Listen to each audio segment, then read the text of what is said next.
बड़े बुजुर्गों का सम्मान, छोटों से प्यार और गरीबों के लिए किसी मसीहा से कम नहीं। कुछ ऐसी ही शख्सियत के धनी हैं दिल्ली के अलीपुर वार्ड नंबर 4 के गांव टिकरी खुर्द के निवासी दीप कुमार खत्री, जिन्हें प्यार से सभी दीप खत्री बुलाते हैं। बीते करीब एक दशक से दीप खत्री समाज सेवा में ऐसे रच बस गए हैं कि जरूरतमंदों की मदद करना, बड़े बुजुर्गों की समस्या को न सिर्फ सुनना बल्कि उसका समाधान देना आपकी दिनचर्या का हिस्सा बन गया है। किसान आंदोलन के वक्त आपने दिन रात एक कर दिया और किसानों के साथ उनके आंदोलन में कंधे से कंधा मिलाकर काम किया। आप करीब 1.5 दशक पुरानी श्री भगत सिंह यूथ ब्रिगेड के अध्यक्ष भी हैं और अपना ज्यादातर वक्त समाज सेवा में ही लगाते हैं, लेकिन यहाँ तक पहुँचने के लिए आपको बहुत संघर्ष करना पड़ा। मैं एक मिडिल क्लास फैमिली से हूँ। मिडिल क्लास फैमिली को जितना संघर्ष करना पड़ता है उतना ही मेरे परिवार ने किया है। और पिछले कुछ सालों में है जो 2009 से लेकर 2013 तक है जो मेरे घर में काफ़ी समस्या आई। मेरे पिताजी का, मेरी माताजी का, मेरे दादाजी का, मेरे चाचा जी का देहांत हुआ और मैं समाज सेवा कंटिन्यू कर रहा हूँ। लेकिन उसके साथ साथ में जो एक मिडिल क्लास फैमिली को जितना संघर्ष करना पड़ता है उतना ही संघर्ष मैंने किया है। आपका जन्म 7 जून 1981 को बाहरी दिल्ली के टिकरी खुर्द गांव में एक किसान परिवार में हुआ था। आप परिवार में 3 भाई बहनों में सबसे छोटे हैं। बड़ी बहन सुदेश है तो एक बड़े भाई नरेश, पिता श्री भगवान सरकारी नौकरी पर थे और माता दर्शना देवी गृहिणी। आपने क्लास 6 तक की पढ़ाई टिकरी गांव के सरकारी स्कूल से की। इसके बाद सोनीपत के हिंदू स्कूल से 12वीं तक पढ़े। आपने सोनीपत जाट कॉलेज से ग्रेजुएशन की डिग्री ली। बचपन से आपके विचार क्रांतिकारी रहे। पढ़ाई के बाद विदेश में नौकरी के लिए आपने पूरी कोशिश की, लेकिन कामयाबी नहीं मिली।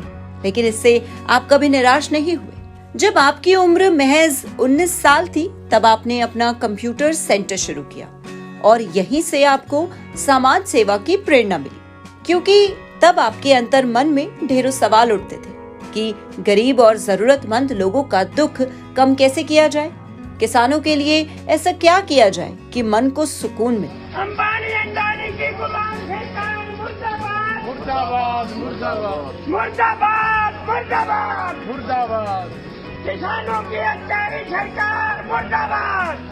आपने यही सोचकर साल 2007 में पहली बार किसी आंदोलन की अगुवाई की।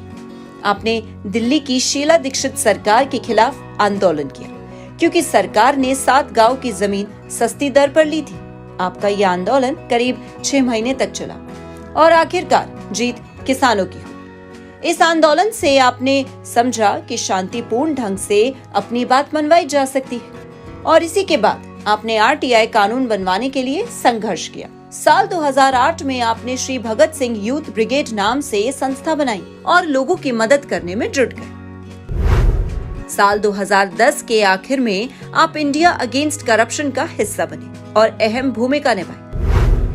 आपकी साल 2011 के अन्ना के आंदोलन में मुख्य भूमिका रही। राजनीति को एक सोशल वर्क की तरह देखते हैं। जो काम हम समाज सेवा के सोशल संस्थाओं के द्वारा नहीं कर सकते वो पेन और काफ़ी और लेटर पैड के साथ में हम कर सकते हैं। तो लोगों के कष्ट मिटा सकते हैं, जो हमसे आशाएं हैं उनको पूरी कर सकते हैं। बहुत सारे काम ऐसे हैं जो प्रशासनिक होते हैं और प्रशासन में आने के बाद वो काम तभी कर पाएंगे जब हम अच्छे लोग, समाज सेवक लोग हैं जो राजनीति में आएंगे। आप पर परिवार ही नहीं बल्कि क्षेत्र के लोग भी गर्व करते हैं कि आप उस आंदोलन का हिस्सा रहे जिसने सत्ताधारी दल की नींव हिला डाली थी। अन्ना आंदोलन के बाद 26 नवंबर 2012 को आम आदमी पार्टी का गठन हुआ। आप फाउंडर मेंबर रहे और आपने दिल से समाज सेवा की। साल 2013 के दिल्ली विधानसभा चुनाव में आम आदमी पार्टी को 28 सीट हासिल हुई, जिसमें आपका अहम योगदान रहा। आपकी पार्टी के प्रति निष्ठा और काम के प्रति आपके जुनून को देखते हुए आप संयोजक अरविंद केजरीवाल ने आपको दिल्ली देहात का जिम्मा सौंपा और आपको ग्रामीण संयोजक बनाया। आप पर भरोसा जताया गया तो आपने भी मेहनत में कोई कसर नहीं छोड़ी। आपने ग्रामीण संवाद नाम से प्रोग्राम शुरू किया। तो दोस्तों, बड़े अचरज की बात है और मुझे भी बड़ा दुख हुआ कि हमारे देश के गृह मंत्री श्री राजनाथ सिंह जी ने क्या बोला होगा उन्होंने आश्वासन देने की बजाय उन्होंने बोला कि आप हमें दिल्ली की सरकार दीजिए, दिल्ली की कुर्सी दीजिए, तब आपके बारे में सोचेंगे। जिसका नतीजा ये हुआ कि दिल्ली देहात की 25 विधानसभा सीटों पर आम आदमी पार्टी की एक तरफा जीत हुई। पार्टी के प्रति आपकी ईमानदारी, मेहनत और जुनून का नतीजा रहा कि साल 2017 के दिल्ली नगर निगम के चुनाव में पार्टी ने आप पर भरोसा जताया और पार्टी ने आपकी धर्मपत्नी श्रीमती मीनू को न सिर्फ टिकट दिया बल्कि चुनाव लड़ने के लिए पार्टी फंड से पैसा भी उपलब्ध कराया।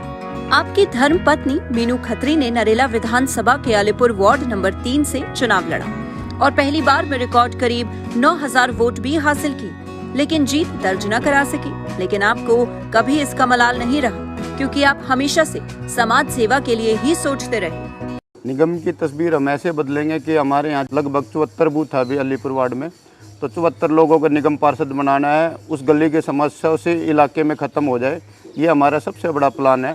उसके बाद में हमारा जो दूसरा उद्देश्य है कि बच्चों को जो स्कूलों में शिक्षा मिलती है निगम के स्कूलों में वो अच्छा हो, बहुत अच्छा जैसे दिल्ली सरकार कर रही है वो निगम के स्कूलों में भी प्राइमरी स्कूल की है जो हम शिक्षा दे पाएँ। और तीसरा रहेगा हमारा जो साफ़ सफाई का, गलियों में नालियों में जो अंदर छोटी छोटी गलियां है निगम के अंडर में आती है वो बन नहीं पाई है पिछले 15 सालों में, उन नालियों को है जो रिपेयर नहीं कराना, नया बनवाना है और गलियों को साफ करना है। दुख की घड़ी में भी आप कभी कमजोर नहीं पड़े। साल 2009 से 2014 तक इन 5 सालों में आपने अपनों को खोया, लेकिन ईश्वर ने हमेशा आपको दुख सहने की शक्ति दी। पहले आपने दादा को खोया, इसके बाद पिताजी, चाचा जी और माँ का साथ छूट गया, लेकिन आपने पूरी हिम्मत के साथ न सिर्फ पारिवारिक बल्कि सामाजिक जिम्मेदारियों का भी अच्छे से निर्वाह किया। साल 2020 के शुरुआती दिनों में जब कोरोना ने भारत को अपनी चपेट में लिया, मजबूरी में सरकार को लॉकडाउन लगाना पड़ा, तब भी आप जरूरतमंदों की मदद के लिए हमेशा आगे रहे। आपने प्रवासी मजदूरों के भोजन, ट्रांसपोर्ट, ऑक्सीजन सिलेंडर और जरूरतमंदों को एम्बुलेंस तक उपलब्ध कराए और इस तरह के सेवा कार्य में आप आज तक जी जान से जुटे।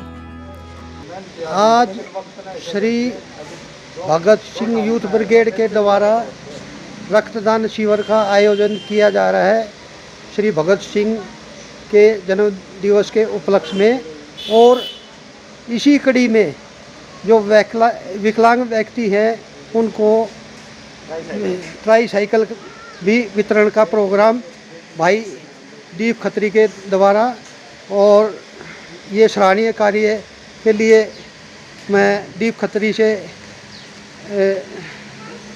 2 शब्द यानी कि कहना चाहता हूँ। कैसा योगदान है आपका इसमें? इसमें ये है जी, एक समझ थे पिछले 2 सालों में इनको है जो पैरालाइज हो गए और ये विकलांग हो गए, चल नहीं पा रहे हैं, तो ये रिक्शा इनको दिए, अपना छोटा मोटा काम कर लेंगे। और ये मैंने नहीं दिया है, मेरे गांव वालों ने सब ने इकट्ठा करके, गांव की तरफ से संस्था है हमारी श्री भगत सिंह यूथ ब्रिगेड, उसकी तरफ से हमने 3 रिक्शा दी हैं, एक इनको भी दिया। साल 2020 के मध्य मोदी सरकार 3 कृषि कानून लेकर आई, जिसके विरोध में किसानों ने 26 नवंबर 2020 से आंदोलन शुरू किया और आप इस आंदोलन का हिस्सा बन गए। पूरा आंदोलन 1 साल से ज्यादा वक्त तक चला और जब तक सिंघू बॉर्डर से किसानों की वापसी नहीं हुई, आप इस आंदोलन में जी जान से किसानों की सेवा में लगे रहे। इस समय आप भी श्री भगत सिंह यूथ ब्रिगेड के अध्यक्ष हैं। इस संस्था की नींव आपने साल 2008 में सेवा भाव के उद्देश्य के साथ रखी थी, जिसमें आपको अभितेज संधू का साथ मिला, जो कि भगत सिंह जी के पौत्र थे, लेकिन उनके अचानक हुए निधन ने आपको तोड़कर रख दिया। फिर आपने पिता तुल्य अभय सिंह संधू जी के साथ निरंतर सेवा की, लेकिन किसान आंदोलन के वक्त उनका भी साथ छूट गया। लेकिन गर्व का विषय है कि समाज सेवा करने का जुनून आपके अंदर कूट कूट कर भरा है। इस समय आपकी संस्था 1400 बच्चों को फ्री ट्यूशन पढ़ा रही है।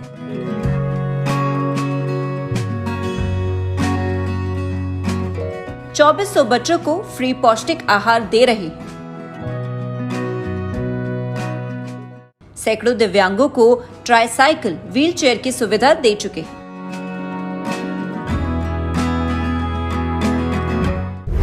हजारों गरीबों को राशन किट व अन्य सुविधाएं देते हैं।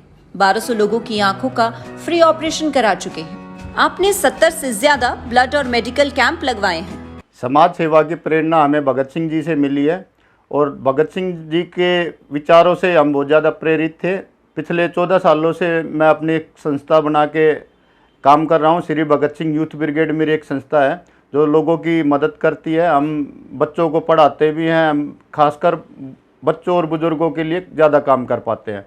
महिलाओं के लिए और समाज के हर तबके के लिए हम काम करते हैं, लेकिन बच्चों के लिए एजुकेशन के लिए सबसे ज़्यादा हम काम करते हैं। 23 मार्च, 28 सितंबर, 26 जनवरी और 15 अगस्त ऐसे अवसर हैं जब आप विशेष कैंप आयोजित करके समाज सेवा करते हैं और ऐसा आप बीते 1 दशक से करते आ रहे हैं। किसान और किसानी आप आज भी बहुत पसंद करते हैं। आप समाज सेवा के क्षेत्र में बहुत कुछ करना चाहते हैं, इसीलिए आप राजनीति से भी जुड़े हैं, क्योंकि आपका मानना है कि राजनीति में आकर समाज सेवा अच्छे से की जा सकती है। क्षेत्र के लोग भी यही चाहते हैं। हम ठीक है और दिन खतरी वाले जो है और धन्यवाद हमारे साथ में बहुत कर रहे हैं। फ्री दवाई दिवा रहे हैं और फ्री गल्ला दे रहे हैं बच्चन का खाए का। लॉकडाउन में बहुत धन्यवाद मदद करी है।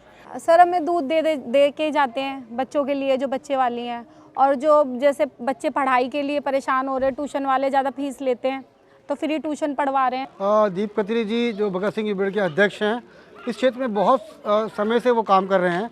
लॉकडाउन में उन्होंने बढ़ चढ़ के इस क्षेत्र में काम किया था।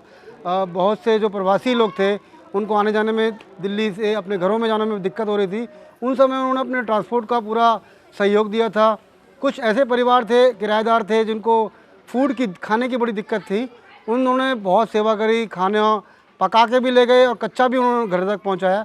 मेडिकल प्रोसेस में आज तक दीप खत्री जी के बहुत बड़ी मैं उन्हें धन्यवाद देना चाहूँगा। सर मैं एक भगत सिंह की मुहिम से जुड़ी हुई हूँ।